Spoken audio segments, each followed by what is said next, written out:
Have you ever walked away from a conversation and realized, too late, that something just happened? You were cornered, undermined, played, not with fists but with silence, a glance, a perfectly timed question.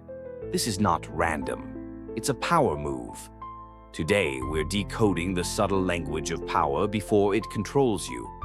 A power move is any behavior, verbal, nonverbal, or situational, that asserts dominance without direct confrontation. It's not about brute force.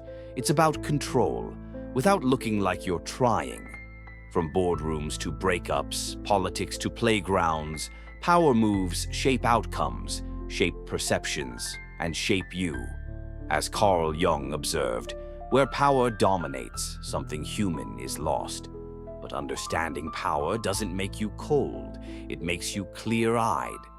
Let's look at 5 of the most common power moves most people never notice until they're already caught in them. First, the well-timed pause. Silence is not neutral.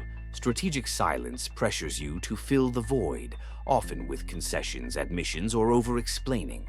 Powerful people use pauses to shift discomfort onto you. They don't talk more. They wait for you to reveal too much. Second, reframing the narrative. They reframe your story into theirs. You're not late, they're just early. You're not passionate, you're emotional. Control the narrative, control the outcome. This isn't just rhetoric, it's perception management. Third, the interrupt and pivot interruption isn't always rude. Used right, it's dominance disguised as decisiveness. The pivot that follows sends a signal. Your point is irrelevant. I'm driving now. In group dynamics, the interrupter often becomes the one perceived as leading, even if they said less. Fourth, name-dropping and credentials. Sometimes it's not what they say, it's who they mention. Power moves lean on prestige to intimidate subtly. Oh, I was just on the phone with the minister last week. It's not conversation, it's positioning. You're being reminded, quietly, who holds status and who doesn't. Fifth, exclusion in plain sight.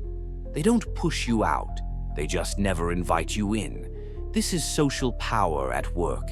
Control the circle, and you control the narrative about the outsider.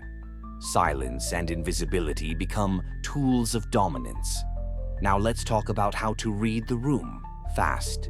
Before the move lands, notice the layout. Who speaks first? Who interrupts? Who speaks last and gets the final word? Who nods and who watches silently? Observe body orientation. Do they turn toward you when they speak, or past you?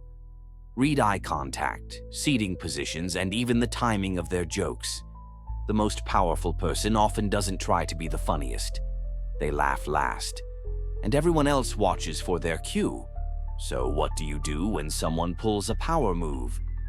Reacting emotionally is what they want. It signals that the move worked. Here's what to do instead. First, name it internally.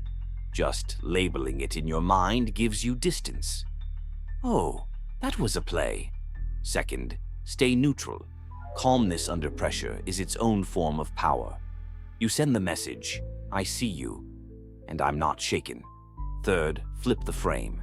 Ask questions that expose the tactic. Why do you say that? Can you elaborate?